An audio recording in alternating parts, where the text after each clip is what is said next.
everyone, I am JM, and today we are going to discuss the insect pest aphids, one of many species of pest insects that I like to call the vampires of agriculture. What are aphids, and why do I call them vampires? Let's find out in today's discussion.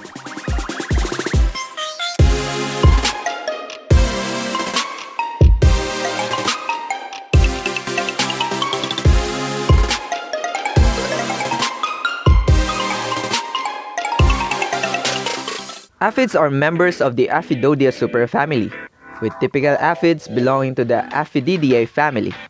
Aphidodia is classified within Hemiptera, an order of insects that includes approximately 80,000 species of Cicadas, aphids, plant hoppers, shield bugs, and other known collectively as true bugs. The defining feature of Hemipterans is the possession of mouthparts where the mandibles and maxillae have evolved into a proboscis sheath within a modified labium to form a beak. The term Hemiptera is derived from the Greek word hemi, means half, and pteron, which means wings, and refers to the forewings of many hemipterans, which are hardened towards the base but membranous at the ends.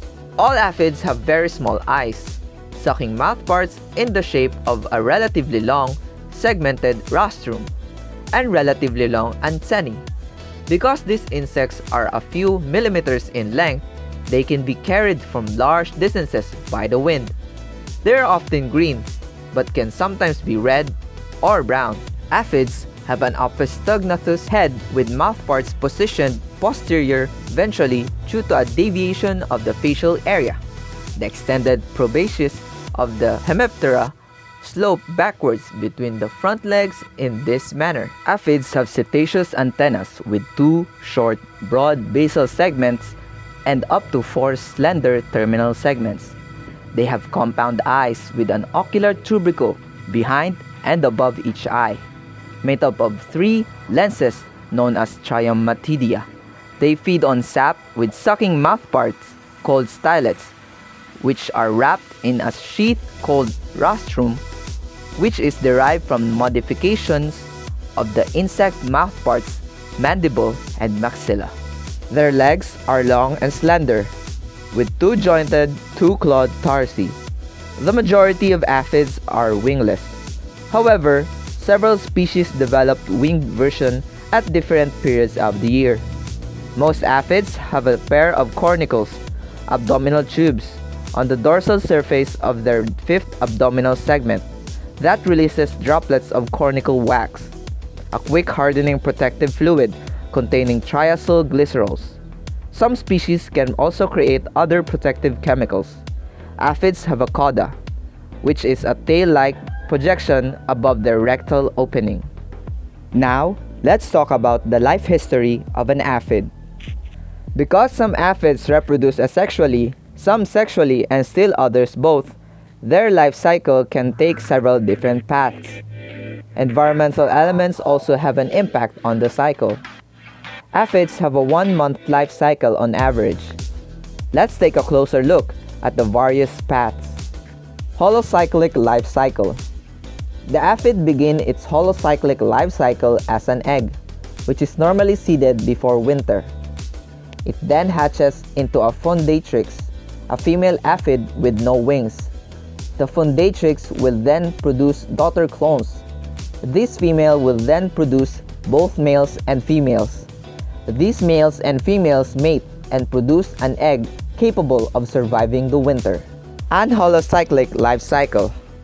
Female aphids in an anholocyclic life cycle simply generate live birth clones of themselves without the assistance of males. So the life cycle normally goes like this. A female aphid, which may or may not have wings, produces a clone known as Aptera. This Aptera has no wings and can survive the winter, after which it continues the cycle by producing new clones. Now, you may be wondering, how can these tiny insects be considered as pests? Can these insects even do any damage to a field of crops? The answer is yes. Yes, it can. Aphids cause damage and reduce agricultural productivity in a variety of ways. They can reach significant population densities, taking plant nutrients and perhaps causing plant wilting and death by extracting enough sap. The most significant threat posed by aphids is the transmission of plant viruses. Aphids benefit from virus transmission because virus-infected plants generally exhibit an aphid-attractive yellowing and higher free amino acids. Circulative viruses live in the gut of the aphid and require an incubation time before they may be transmitted. They are persistent viruses, and once infected, an aphid serves as a vector for the rest of its life. So, that's aphids. All in all, we've learned that aphids are tiny insects that suck plant saps, and with great population comes great destruction to crops. That's all we have for today. Thank you for watching, and bye!